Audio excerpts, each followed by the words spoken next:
இது எங்க பாட்டி சொன்ன கதை. ஒருத்தன் இருந்தானா, அவன் வந்து அவங்க மாமியார் வீட்டுக்கு போனானாம்.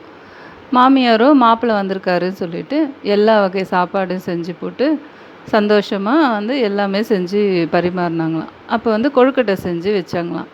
இந்த கொழுக்கட்டைய சாப்பிட்டுட்டு, "இது ரொம்ப நல்லா இருக்கே! இது பேர் என்னன்னு?" கேட்டானாம். அவங்க சொன்னாங்களாம், "கொழுக்கட்டை" சொல்லிட்டு.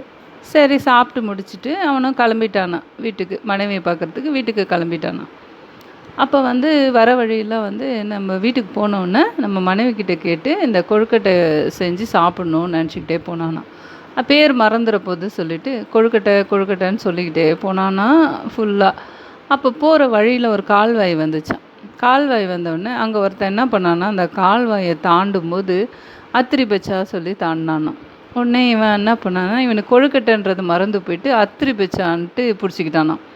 அப்புறம் அங்கேருந்து வீட்டுக்கு போகிற வரைக்கும் அத்திரி பெச்சா அத்திரி பெச்சான்னு சொல்லிட்டு போனானாம்.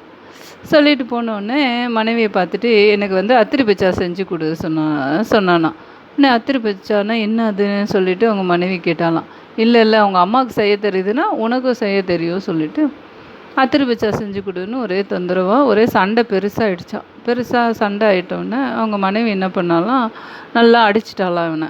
அடித்த உடனே எனக்கு வந்து வீங்கி போச்சா.